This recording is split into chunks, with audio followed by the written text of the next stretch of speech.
We have a pretty good idea what the immediate future of bikes holds, but what happens after that? Here are 5 technologies we'd like to see put to good use on 2 wheels. Regular carbon is old hat these days. Sure, it's brilliant for making those laterally stiff, vertically compliant bikes we all froth over, but the basic concept of laying up carbon with epoxy hasn't changed all that much in recent years. The one carbon atom thick wonder material, graphene, appeared on the scene a few years ago, promising to revolutionise everything, but we're still waiting for it to take over in bikes.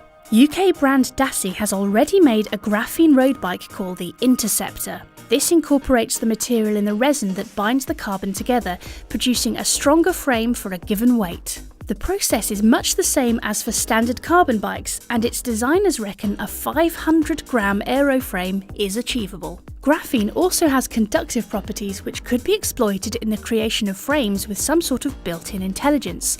The possibilities are intriguing. Imagine if you never had to clean your bike ever again.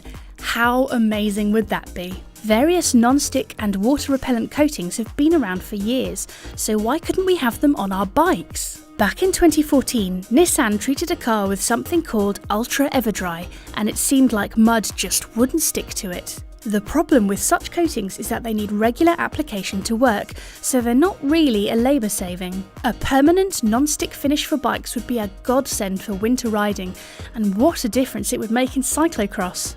Washing bikes in winter is an unpleasant task, and one that can actually damage your pride and joy if you do it wrong and blast water into your bearings. The bike of the future might just need a quick shake for all the mud to slide off. We've already got wireless gear shifting on the road, and it will certainly appear on mountain bikes soon enough, but what about the rest of your bike's components? Brakes, droppers and suspension could all be controlled wirelessly, making for cleaner, more user-friendly designs. Magura has already made an electronic dropper called the Viron, although a hefty price tag and lack of user-friendliness mean it's not been terribly popular. Imagine if you never had to route another cable through a frame, and if swapping your dropper post between bikes were as simple as undoing a single bolt and yanking it out. More wireless kit would mean keeping extra batteries charged, but if it simplifies frame design, drops weight and makes maintenance easier, then we reckon the trade-off might well be worth it. Convincing riders to use wireless brakes might be a little tricky, however.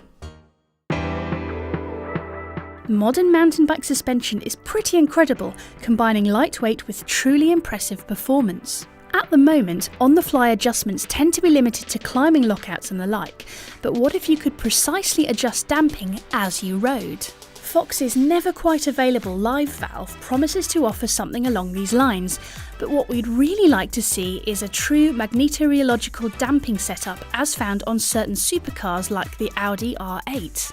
Magnetorheological systems use a damping fluid containing tiny magnetic particles whose behaviour can be controlled by electromagnets. By precise adjustment of a magnetic field, the viscosity of the fluid can be altered. In practice, this means you could radically adjust the feel of your suspension with the flick of a switch, or a computer could manage its behaviour for optimum performance. Like electronic gears, such a system would need to be powered, and that brings us to our final piece of tech. Piezoelectric materials generate a voltage when they are subject to mechanical stress, and this phenomenon can be exploited in some interesting ways.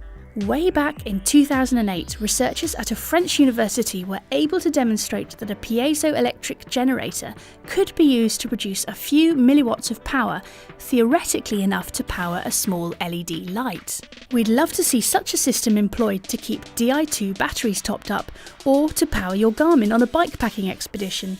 As more and more electronics make their way onto our bikes, the possible applications are multiplying.